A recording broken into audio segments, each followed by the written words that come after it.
Welcome everyone to this panel that I got with three animators from the Tim Burton's Nightmare Before Christmas. This is going to be brought to you by Sticky Bones. So welcome. And there's Mike with his hand. So I'm going to go down the line, and we got Anthony Scott, we got Tim Hittle, and Mike Cachuela. I'm really lucky to be crossing paths with these gentlemen. And I actually met Mike, interviewing him first, and then he introduced me to these two. And now I'm going to be asking some questions about Nightmare Before Christmas. But first, I'd love y'all to introduce yourself. Anthony, I'd like to start off with you. Please. Hello, thanks for doing this, Alan. Yeah, my name's Anthony Scott. I worked on Nightmare Before Christmas, which was released 31 years ago today, October 29th, as we record this. Um, I spent almost 2 years on the movie, animating Jack Skellington mostly, especially the poor Jack sequence where he after he crashes into the cemetery and his Santa suit is all torn up like in the picture, and he's singing about how he failed and then he remembers who he is and that whole I really loved working on that sequence. Uh, All right. And then Tim Hittle, go ahead. uh, Hi, I'm Tim Hittle. I also worked on this amazing film. I'd like to say one thing about Anthony. The animation of the shreds of Jack's costume, Mhm. Mm, stunning, stunning. Thanks, Tim. You're welcome. Uh, yeah, I did a lot of shots with Jack too. I was on the film as long as Anthony, I think. I think you were on longer. Yeah, Yeah, I was right from the beginning. yeah. Um, and it was a great experience. I worked the best stuff I did in that film was the final end, the end of it, the finale, where Jack and Sally are walking up the hill and singing to each other.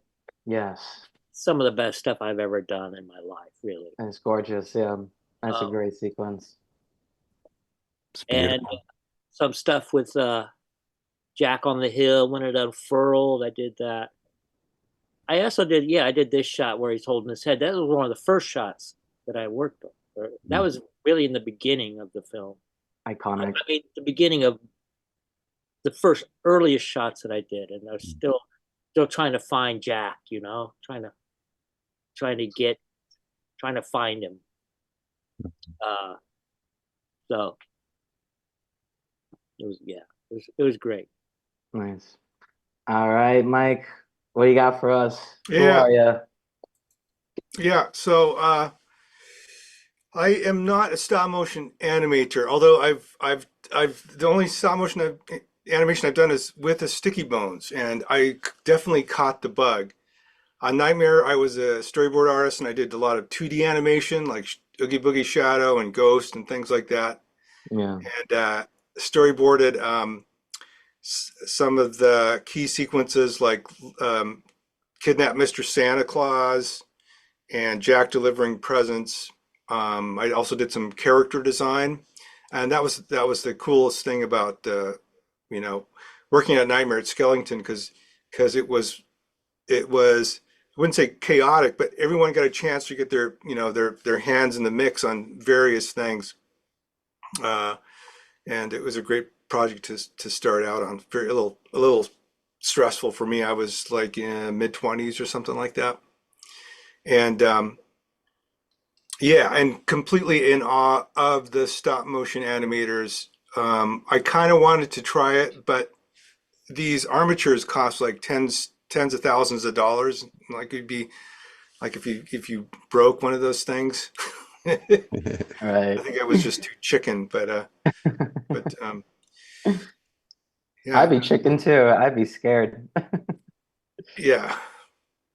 But what fascinates me about 3D animation is that, growing up, I grew up with video games, and a lot of the video games that I grew up with, they had, options where you could replay a scene and, put a camera somewhere.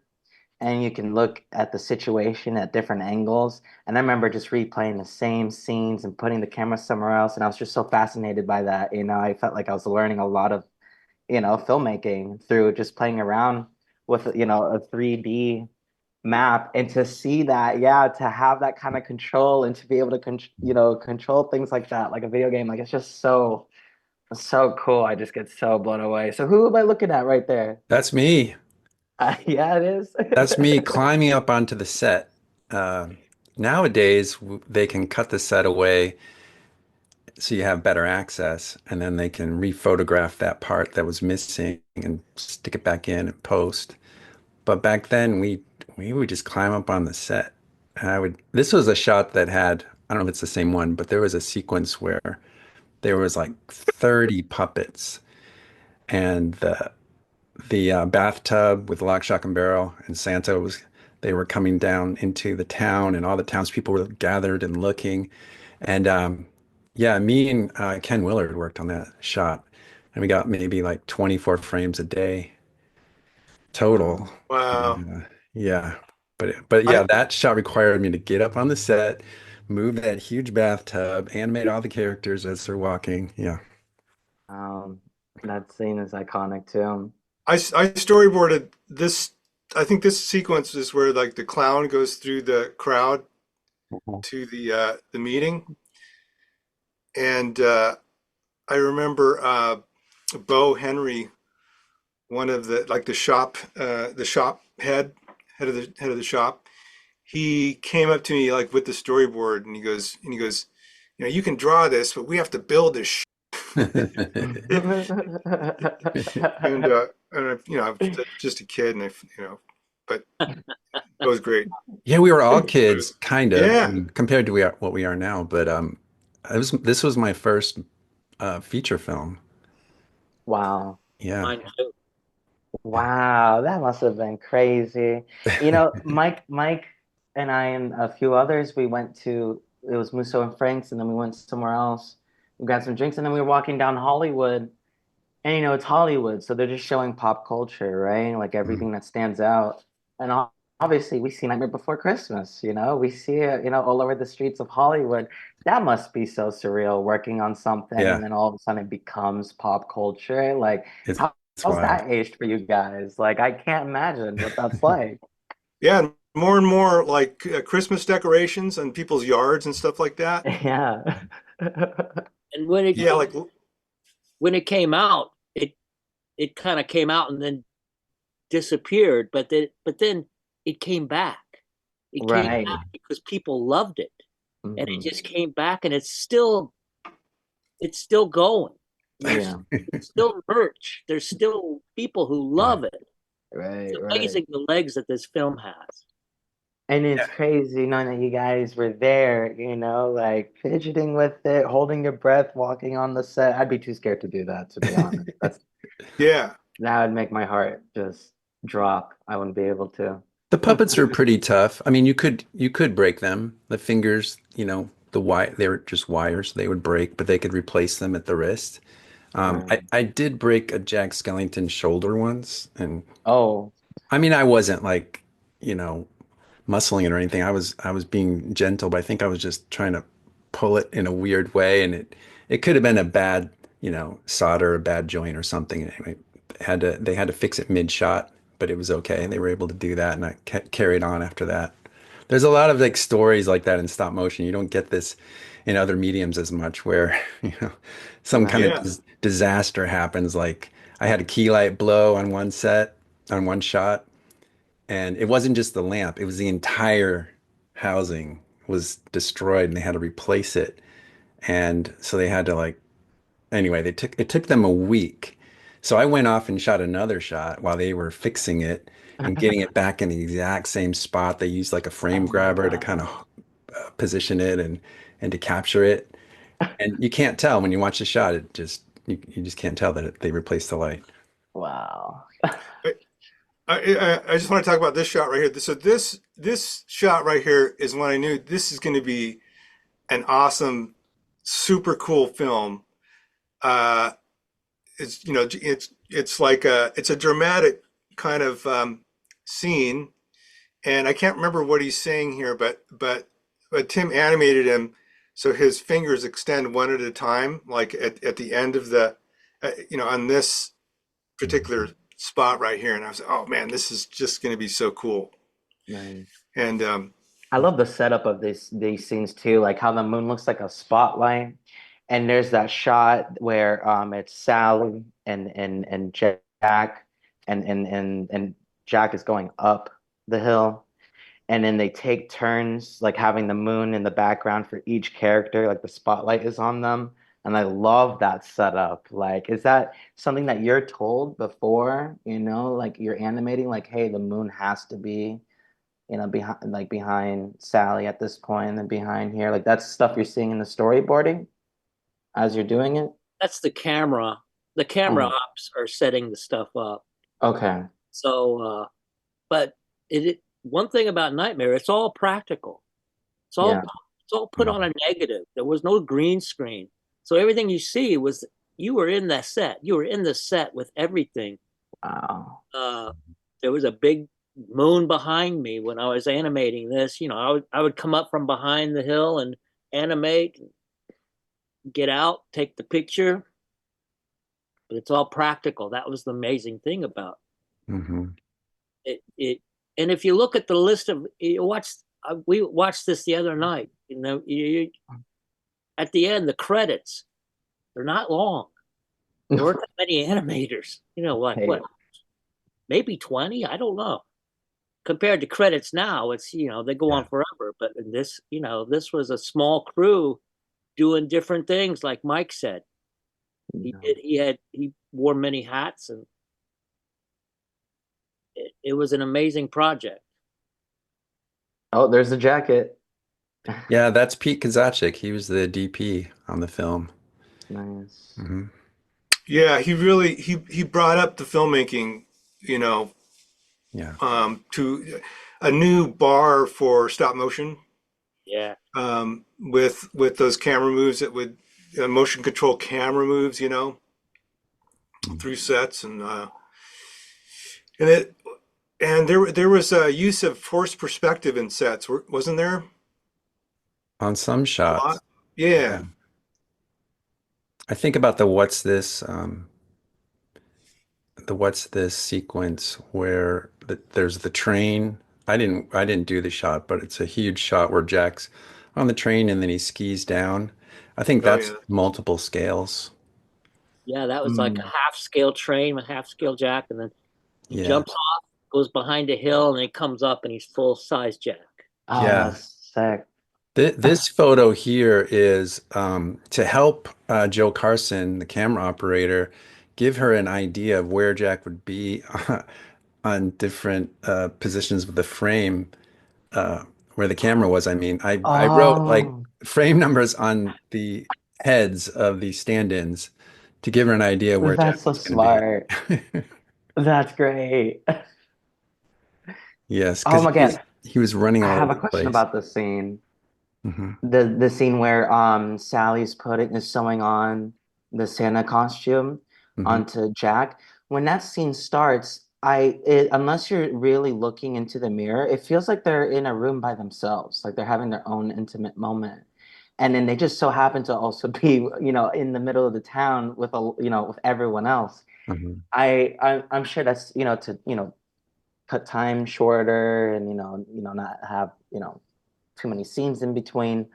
But that definitely was, like intentional, right? Like we really like Huh. it really feels like that. Like it took me, I remember watching it when I was younger and older too. Like I forget, like when that scene starts, I always think they're having their own, bedroom moment. And then Huh. oh Okay. no, they're actually in the middle of the town. Like that, like it always throws me off unless I'm looking through that window. But you're so distracted by the characters. Yeah, there was like a curtain around them, right? They were like in a tent. It's like a tent. Yeah, It's Yeah. a tent, yeah. and yeah, the two of them are having a moment, but then yeah, there's a whole town. They're all there Yeah, there's like watching. a huge translite background being reflected in the mirror as well, so you can see buildings, but it was just a Yeah, big flat, they called it a translite. Um, right. Yeah, it could have been intentional to put the barrier there, so they wouldn't have to you wouldn't have to do animation of the everyone in the background. Yeah. Yeah, Can you imagine? yeah. Right. And also give them a moment too, you know, like forget that there's people there. Yeah. Focus I- on those two. Right, Yeah, exactly. they probably needed that moment to so we could see their relationships start to form, Right. because they didn't really know each other in the beginning of the film, so they needed some, and at the end they're making out on top of the spiral hill, so Yeah, exactly. But I just thought it was so clever because I was rewatching it and I was like, wow, that yeah, they really introduced that scene like as if you're in a bedroom. interesting. Okay. Mm.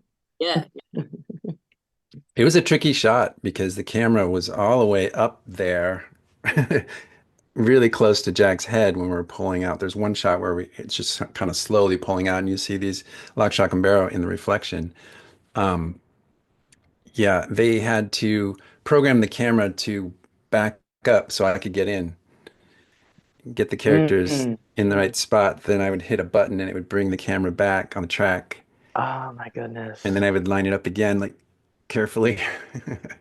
Well, Yeah, you had shots where it was 360 camera, right? Where it would circle yeah, around Jack like crazy. yes. And that must have been really difficult. Uh, yeah, it was. I think for me, I think for the camera operator, it was more difficult to program that move because it wasn't on a circular track. It was just a series of um, rotations and extensions on the camera rig, really, and then moving Mm. on the straight track. So she had to like Joe Carson again. She had to like figure that out. For me, it was more about keeping track of all the tattered pieces of cloth and staying in character and all that. I had to kind of climb up to get to him as well because he was up high up on that angel. So I was focused on that and then trying to avoid the camera when it got close to me. Right, Hmm. right. Yeah. Yeah, I have no idea how you do stuff like that, like the clothes and the smoke coming out of the train and everything. There's a lot of tricks and it is all, most of this is all in camera. The Hmm. a lot of the effects were double exposed, triple exposed, like the smoke and the water and the fire elements. It was all photographed on the actual film. We would do the animation, they rewind it and re-expose it again. And super risky, but it looks great and it works.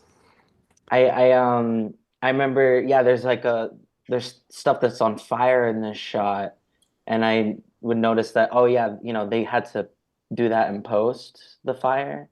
But there's lighting, right? There's like orange lighting that no? They didn't do it in post. They basically we shot this on What? film and they did the old fashioned way, the way they did King Kong and all those movies, where they rewind the film and re-expose it.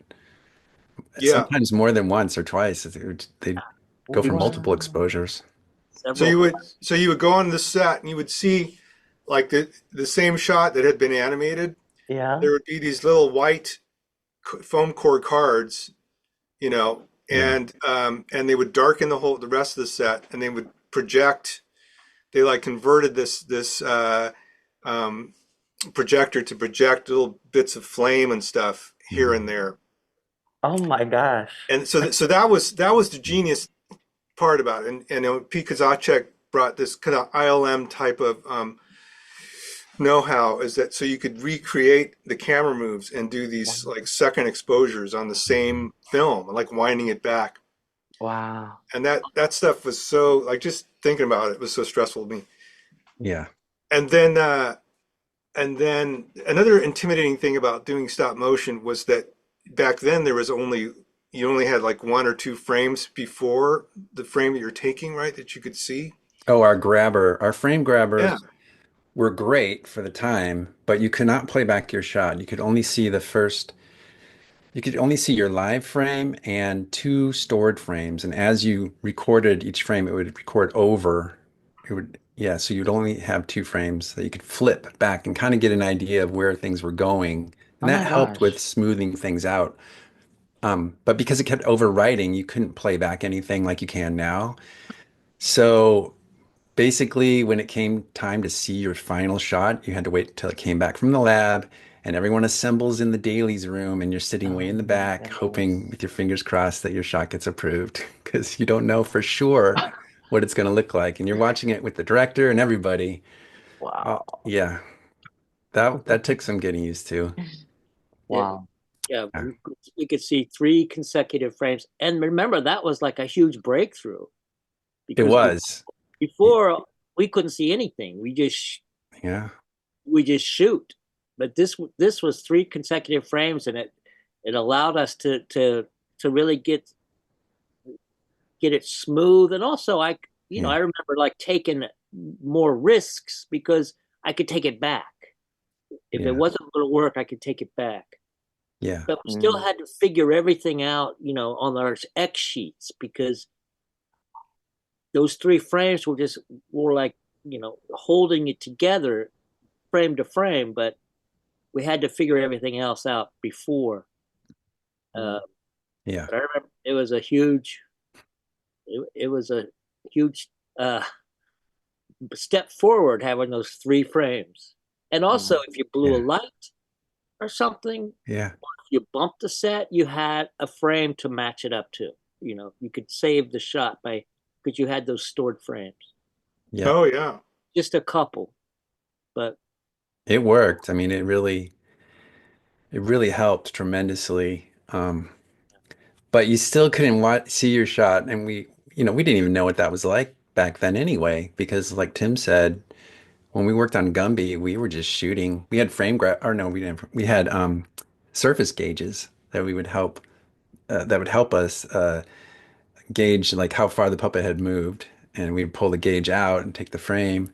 That's how Ray Harryhausen used to shoot. So we had that kind of training. But so yeah, having a grabber that had three consecutive frames really, really helped the process. And then how would you do how many like post tests or pop throughs would you do on a shot usually? Maybe two, maybe like a really quick, like a rough block, and then maybe a rehearsal that has a few more frames in there to kind of flesh it out more. It all depends on the schedule and the and also complexity of the shot. Yeah, and that was also the camera crew. You were working with the camera crew, so they're making their test. You're right. doing your test, and yeah, Yeah, there were so many camera moves, so everything had to be timed correctly, and So the tests definitely helped. those two departments were constantly like, teamed up with each other. There was a good collaboration between camera and animation. Hmm. Any other like how many people would be at a room at a time? Well, here, like in this photo, that's Joe Carson. She was the camera operator, and she's, lining up the shot. That's the camera that, in this shot, and the camera had to be pulled back every frame so I could get in there. But yeah, Mm, Oh, my wow. goodness. so you'd have camera operator, you'd have, camera assistants helping with the lights. But when you're animating, it's just you, unless you've got a second animator, and that's pretty rare. Oh wow. So So, yeah, you're just spending like a week or two on one shot by yourself. and these in these film sets, they would like all these sets. They were in the same studio, or would they be, in different buildings? What was going on there? they're all in the same warehouse. Yeah, Warehouse. Okay. In San Francisco on 7th and Harrison streets. Wow, Yeah. I love that. had big black curtains hanging, the duvetine curtains to separate the stages. Hmm. Gotcha. And Yeah. also on your set, when you're setting up, you had puppet makers, you had prop makers, and Hmm.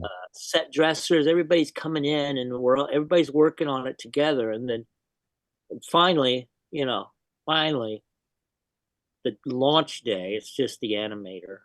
Yeah. Everybody Mm. leaves, you close the curtains, and it's up to the animator to to see the shot through to the end. Hmm. I And didn't the sets like breathe overnight sometimes, or Oh didn't they? yeah. Sometimes, yeah, when it's cold weather, Yeah. what Well, do cold they do? heat the is heat, because they were made of wood, they would expand with heat, and then you'd shut the lights. The lights were warm as well. So when they get cold, they might shrink a little bit. The sets might slightly shift, and Wow. overnight you can see that. And because we had frame grabbers, we could see that, and so you could kind of bump the set or push the Wow. set up a little bit with a jack, or lower that, figure out a way to kind of minimize that. But you always got that. I mean, nowadays we have like metal legs, and that helps a lot um, stabilize it. But yeah, you can see right there the 2x4s and the wood. And, they did everything Wow. they could. In fact, that mirror had some problems. I had to reshoot that shot because the mirror itself it had all these broken pieces, right? But they were like overnight, they were just like, Oh. and you could see the reflection popping around, and that made it even Right. worse. So they had to remake the mirror, and I don't know what they did. They put two iron bars behind it and maybe used a different kind of glue. I'm not sure. But yeah. Wow. I wanted to ask you, Anthony, how did you do the bag, Santa's bag? Oh How yeah, what how was do the you keep that like that? Uh you know what? I actually don't remember. You mean like the movement or just animating the whole thing? yeah, the movement, like that kind of squishy. Yeah, I don't even remember if there was like a jack or something in there. I'm not sure. Hmm. I know Trey animated the bag even more when Santa was talking when they leave. But yeah, I can't remember. I was animating so many things. I don't know if I even used that controller, if there was a control, to be honest, in the shots I did. Yeah. Hmm. I I remember watching like behind the scenes to Empire Strikes Back, and Hmm. it's like Walter Cronkite, and he's on the set of like Hoth, the stop motion for Oh, Hoth. really? Yeah, yeah. And I just remember just seeing those sets and just thinking it was just so magical, like seeing like just the room and everything. All right, so these are mics, right? Yeah, and I wanted to show these because they have notes from like the armature makers, which I think are kind of cool. Like if you see between um, like Locke, there's a drawing of where his neck rotator would go, and then there's some drawings of how Shock's eyes might kind of like squint or narrow. Mhm. Um, And but that was a whole assignment, right, Mike, when it came to how they looked? yeah, yeah, because there was maybe two Tim Burton drawings, but they all had the masks on, like the iconic lock, shock, and barrel masks. And so, um, what did they look like underneath had not been designed yet. So I was tasked to do that. Henry, and I don't know. I it it was awesome because they were kind of secondary characters, but in a way they were like the most mysterious characters in Nightmare Town. Like were they zombie kids or whatever, and they were mischievous, but they were kind of separate from the town. They weren't part of the town.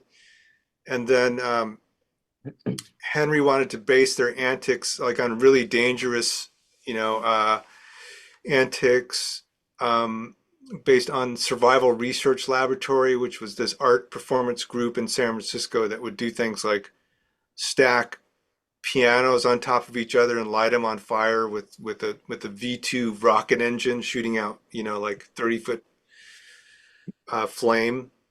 Uh, and so they were dangerous. They were like little, and then the thing, I'm sure I heard a rumor there might be a project based on them because I always thought like, okay, that whole scenario of kidnapping the Santa Claus, they would have to be pretty badass and stealthy to get through like the North Pole, like high security. There's all these toys and stuff. There's got to be like cameras and barbed wire and all this stuff. Like how do they get in there and you know guard dogs and stuff like that?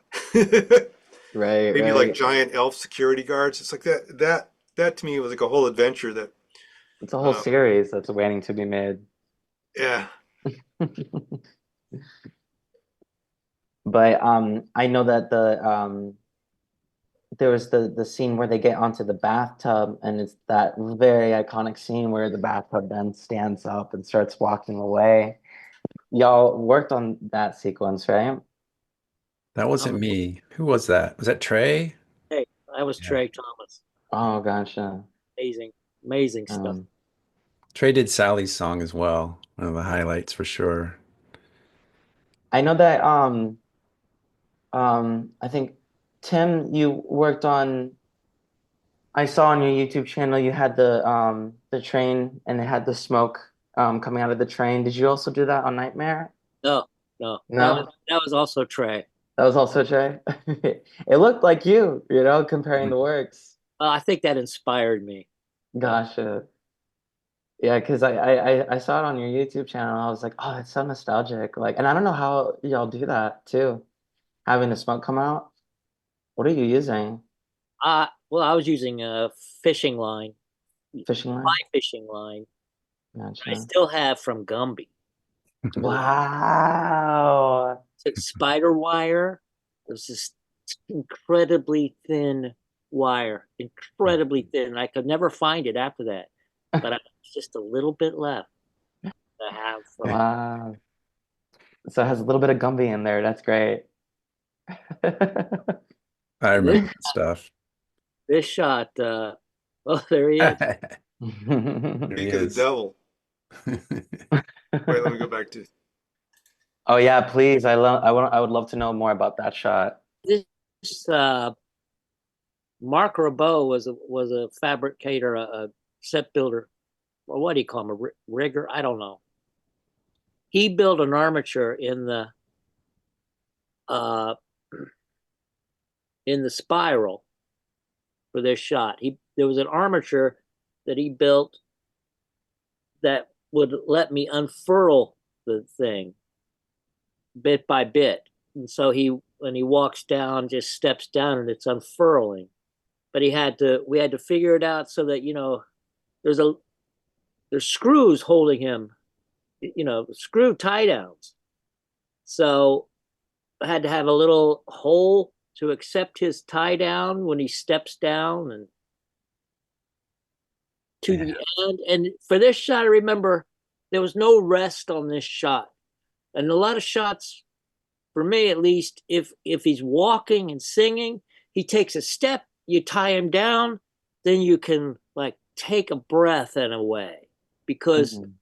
he's not moving. You don't have to worry about where his foot is going, where it's going to land.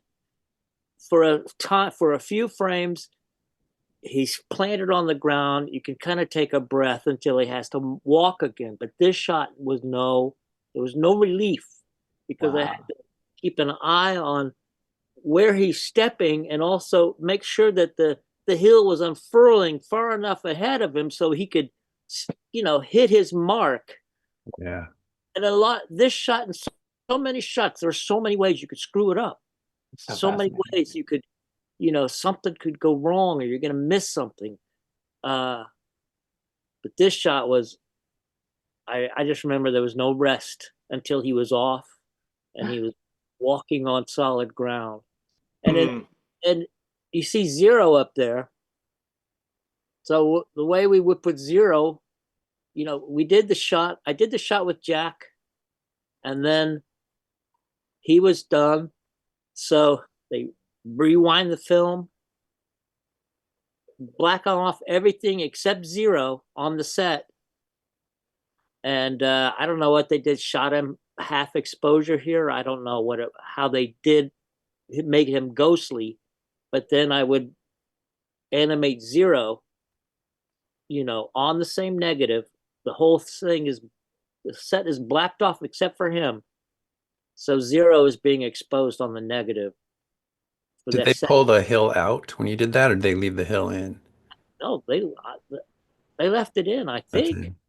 I think they left it in. Yeah, because you'd have no reference unless you had that there. Like you can't like line up what you just shot because it's still on film, not developed. So you had to have careful notes about where he is. I guess the hill would help, okay, he's We can I see him because he's above the hill. I think we probably what we did. Yeah, the hill was where it was, and the hill was unfurled. So we Mhm. probably left it unfurled and Okay. animated Zero because he's following Jack. Mm, The hill would be unfurled where he was had to be. So I think that's what we did. Was the hill just like armature parts, basically? And It was armature parts. Yeah, you could tighten it down. Okay. So it's it's just basically a big rig. yes, it's a big armature rig with Uh, little landing spots for me to tie down Jack. yeah. nice. Like little pre-drilled like spots where you had to hit. Exactly. Yeah, wow. I mean, this shot is just, I mean, it's one of my favorite shots in the movie. Um, It's so cool looking and iconic. Yeah. Spiral Hill. Yeah. I remember when you were doing this, but we're all in our own world. We're all trying to figure out our own shots. And you'd be working on this and I'd be, behind some other black curtain Exactly. trying to sort happening at the out. same time. Yeah. Weren't Or they shooting some of the Zero shots with like on glass, like a yeah, reflection on glass? Yeah, beam beam splitter. splitter. I think there was Oh, two or beam three splitter. Yeah. ways, that they shot Zero. Two or Yeah, the splitter allowed you to shoot him at the same time with Jack. I had one shot where Jack grabs the hat out of Zero's mouth. So Zero wasn't there. He was off to the side. And a beam splitter is like a partially silvered mirror that's placed in front of the lens. So it reflects the dog into the lens and you line it up perfectly. Um, I don't think you can you use it with a camera move? I don't think so. I think that'd be really hard. Um, so there were some shots that were perfect for a beam splitter. So you Hmm. can actually see this like ghostly dog, and you can line it up. So he had to actually grab the hat out of his mouth. So the dog had the hat, Santa hat in his mouth, and Jack grabbed it out, and they did some kind of. I switched them at one point with a really fast movement from the dog to Jack. Yeah. How often were you animating like footsteps in the snow and all that? And how hard was it to work with snow, like adding snow to the mix? Yeah, it was just foam, right? yeah, it's just foam. It's like a layer of foam on the actual set, so you could push down into it and then drill holes and tie the puppet down. Nice, nice. All all these things that we this was like the last film that had all this. It's like Mhm. history Wow. of of gags, of tricks, Yeah. film Yeah. tricks, film tricks throughout all history. Was a lot of them came together on this film Hmm. uh, because after this, everything went digital, so there was Yeah. different solutions to these problems.